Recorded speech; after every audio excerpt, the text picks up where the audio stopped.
ಅದು ಇದರಲ್ಲಿ ಅಲ್ಲಲ್ಲಿ ಚುಸ್ತಾ ಇದೆ. குடகுவில் இரு யானைகள் மோதிக்கொண்டதில் பெண் ஒருவர் பலியான நிலையில் தற்போது யானையும் உயிரிழந்துள்ளது அதிர்ச்சியை ஏற்படுத்தியுள்ளது. கர்நாடக மாநிலத்தில் குடகு அருகே துபாரே யானைகள் முகாம் அமைந்துள்ளது. காவிரி ஆற்றின் கரையில் அமைந்துள்ள இந்த முகாமில் காலை 8:30 மணி முதல் 11 மணி வரை யானைகள் குளிப்பதற்காக அழைத்து வரப்படும். அப்போது சுற்றுலா பயணிகள் யானைகளுக்கு அருகில் சென்று உணவு அளிக்க அனுமதி வழங்கப்படும்.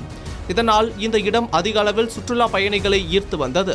அந்த வகையில் நேற்று வழக்கம் போல முகாமில் உள்ள யானைகள் காவிரியில் குளித்துக் கொண்டிருக்கும் போது அதன் அருகில் சுற்றுலா பயணிகளும் நின்று கொண்டிருந்தனர். அப்போது திடீரென 2 யானைகள் ஒன்றோடு ஒன்று தாக்கிக் கொண்டன. இந்த சண்டையை பாகன்களால் தடுத்து நிறுத்த முடியாத நிலையில் அதில் ஒரு யானை அந்த பக்கத்தில் நின்று கொண்டிருந்த பெண் ஒருவர் மீது விழுந்தது. அந்த பெண்ணை காப்பாற்ற அந்த பெண்ணின் கணவர் பெரும் முயற்சிகளை மேற்கொண்ட போதிலும் யானையின் அடியில் நசுங்கி அந்த பெண் சம்பவ இடத்திலேயே பரிதாபமாக உயிரிழந்தார். தொடர்ந்து போலீசார் நடத்திய விசாரணையில் அந்த பெண் சென்னை பல்லாவரத்தைச் சேர்ந்த 33 வயதான ஜின்னு என்பது தெரியவந்தது.